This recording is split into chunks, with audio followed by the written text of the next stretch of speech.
Hello everyone, ఈరోజు ఆలూ పరాటాను ఎలా తయారు చేసుకోవాలో చూసేద్దాం. కర్రీతో అవసరం లేకుండా హ్యాపీగా తినేసేయచ్చు కదా. తప్పకుండా ట్రై చేయండి, చాలా టేస్టీగా ఉంటుంది.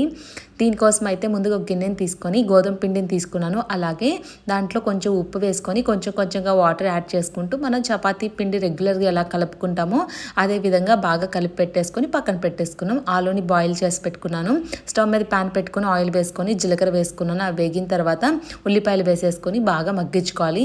అవి మగ్గిన తర్వాత ఉప్పు, పసుపు, అలాగే కారం, ధనియాల పొడి, గరం మసాలాను వేసేసుకొని బాగా మిక్స్ చేసుకోవాలి. ఈ విధంగా మంచిగా మిక్స్ చేసుకున్న తర్వాత ఆలూని మ్యాష్ చేసుకొని దానికి కూడా వేసేసుకొని ఒక 2-3 మినిట్స్ పాటు వేయించుకొని తర్వాత కొత్తిమీర వేసేసుకొని స్టవ్ ఆఫ్ చేసేసి పక్కన పెట్టేసుకుందాం.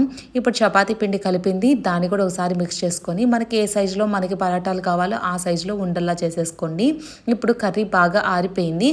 ఇప్పుడు దీన్ని కూడా మనకి ఏ సైజులో కావాలంటే ఆ సైజులో మనం ఉండల్లా చేసేసుకొని పక్కన పెట్టేసుకుందాం. ఇప్పుడు చపాతీని కొంచెం రుద్దుకొని దాని లోపల పెట్టేసుకొని ఈ విధంగా చేసుకొని పైన ఎక్స్ట్రా ఉన్నది తీసేసి మనం మామూలుగా చపాతీని ఎలాగ రుద్దుకుంటామో అదే విధంగా రుద్దుకుంటే సరిపోతుంది. చూసారు కదా, ఈ విధంగా చక్కగా ఈ విధంగా రుద్దుకొని రెండు వైపులా మంచిగా వేయించుకున్నారంటే సూపర్ టేస్టీగా ఉండే ఆలూ పరాటా తయారైపోతుంది. తప్పకుండా ట్రై చేయండి, చాలా సింపుల్ ప్రాసెస్, అలా చాలా టేస్టీగా ఉంటుంది.